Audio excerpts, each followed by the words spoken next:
Now. Now. Now. Action. Here we go. Here we are. Can you believe it?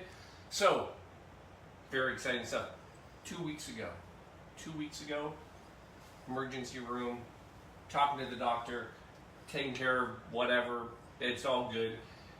I look at the doctor as he's poking around on me. I said, how long am I out? Doctor's like, 2 weeks. I said, I gotta be up and running by July 19th. And he's like, why? I'm like, July 19th? Do you not know what day that is? He's like, a Sunday? I pull myself out of the room. I go get another doctor. Shelby can tell you this. July 19th, it's National Daiquiri Day. Come on. It couldn't be better, folks. Look at this. 19th episode, July 19th, National Daiquiri Day. Are you serious? Yeah, seriously. Paul, you already did the daiquiri. No, I didn't. Not this one. We're going back. We're old school. Come on. It's time to get to business. We're going to work. Don't worry. Only business is monkey business. Blue Monkey Quarantine. Here we go. Oh, it is true, folks. It is National Daiquiri Day. July 19th, every year. I mean, Denver knew. Chloe, shout out. She really made that one work out for us. That was a kind of a whole fluke thing with Denver and his little Cuban outfit there. Anyway, so here we go. You ready for this? We're going back. 1898. That's when we start, all right? So this is where it all happens, right? So we're in Cuba. Here's the person you didn't know. Jennings Cox, right? So he's like a mining supervisor. And at the end of the evenings, they go to a bar, the Venus Bar, I believe, and he actually helps make some drinks for the guys. And one night, he stumbles upon this drink. Bacardi rum, a little bit of sugar, and lime. They love it. This is the drink. Everybody loves it. Well, as any great person does, if you make a great drink, you get to name it. So he names the drink. Well, what's he named after? Well, the town that they're in mining, where they're doing all the mining, the town's called Daiquiri. There you go. That's where the name comes from. So it quickly becomes the staple of Cuba. This is the drink, the daiquiri. Now, how did it get to the U.S.? I'd like to just tell you it was Ernest Hemingway, but in fact, we'll talk about him a little bit later. You can't talk about a daiquiri without talking about Papa, but how did it get to the U.S.? Well, fast forward, you got to go a decade later, right? So, Navy Admiral Lucius W. Johnson. He's in Cuba, and he goes in, and he has himself a little daiquiri. Loves it. Who doesn't, right? Figures out how to make it, takes it back to D.C., introduces it to the Army and Navy Club, takes off, quickly becomes the popular drink in the U.S.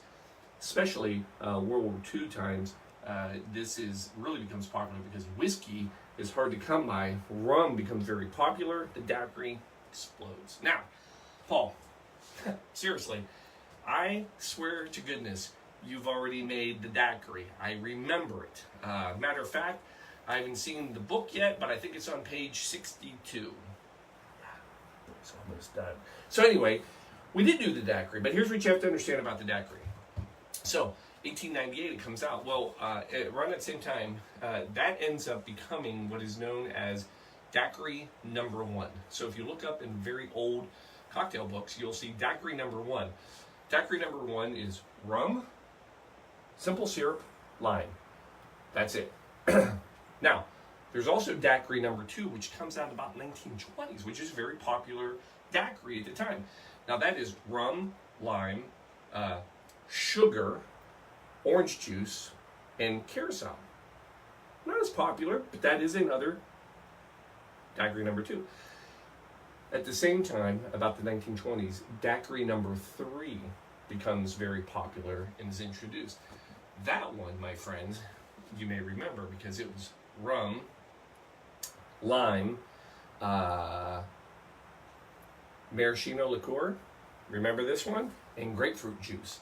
So it had lime and grapefruit juice, but remember, no sugar. Why was there no sugar in that one? Well, rumor is that was the Ernest Hemingway special because he didn't like his sugar because of diabetes and all that. And matter of fact, if you take that same recipe, number 3, daiquiri number 3, double up the rum, that officially becomes the Papa Doble. And that is Ernest Hemingway's daiquiri drink. Yes, we did make that one, but we never made the original. It's National Daiquiri Day, folks. You gotta make the original. Paul, if it's so good, make the damn drink. I'm making it. A little bit of ice. Easy drink, folks. Clear rum, all right? Yeah, you can go get yourself a clear Bacardi if you want. We're gonna go with a nice little local. This was gifted to us. Thank you. This is unbarreled rum, Second Sight rum. We're gonna try it. It smells delicious. 2 ounces. I love that sound. One for me. One for Shelby. Then you're coming in with simple syrup. But here's the trick. So this actually is a little bit of a spin, a little bit of a riff, not much. Simple syrup, 1-to-1, sugar and water. Recently, there was a daiquiri competition, and the winning recipe, and I mean, these people were doing anything and everything just to change it up. The winning recipe, only thing they did different is they used rich syrup instead of simple syrup. What's rich syrup? You gotta buy expensive sugar. You buy the real expensive stuff. It's 2-to-1, so it's 2 parts sugar, 1 part water. And that's what we have in here. And you're gonna go 3/4 of an ounce. You can tell it's a lot thicker. It's got a better feel to it, everything. So 1 for me. And right there for Shelby. Boom. All right, then last thing you need right here, folks, you need your lime. 1 ounce per drink. So just to make sure, and we're gonna really see what we can do here, I'm going to, I believe, let's get out this fancy, we'll even.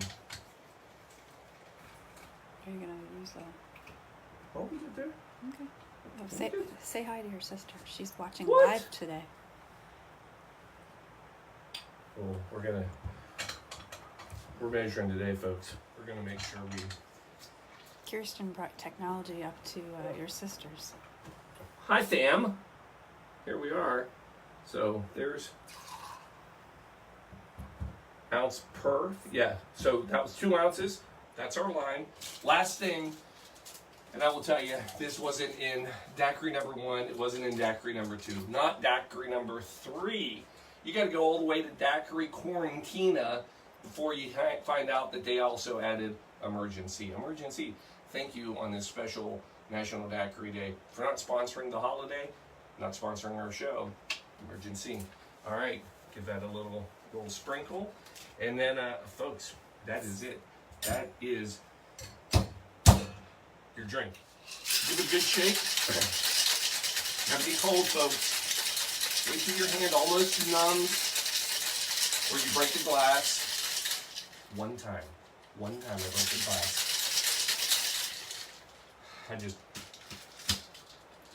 We're gonna try some new ways here. There it is. And then come in, we're straining it right into some nice coupe glasses. It smells good. There you go. Come back. Garnish with a lime wheel and a dull knife. Make sure you have a dull knife when you're trying to cut this. I know, I need to sharpen it. Oh, this is it. It's this simple, folks. Oh, hold on. Cut the line. It's this simple. Once you cut the line. Oh, That's it. That's a daiquiri, folks. That is all you need. Paul? Seriously. Last time I had a daiquiri, pretty sure it was frozen. It was probably strawberry. banana, coconut, some fruity flavor. That's not a daiquiri. Yes, my friends. That's a daiquiri. Why isn't it frozen? Well, if you want frozen daiquiri, here's what you need to know. Frozen daiquiris actually didn't hit until the 1930s. But actually, it wasn't really a frozen drink even then. So now you got to go to the El Floridita, Havana, Cuba. Still in existence. When you go in there, at the time, there was a bartender. Now, this wasn't just any bartender. This was Constante Ribaligua. It's a tough last name. Ribaligua. Constante.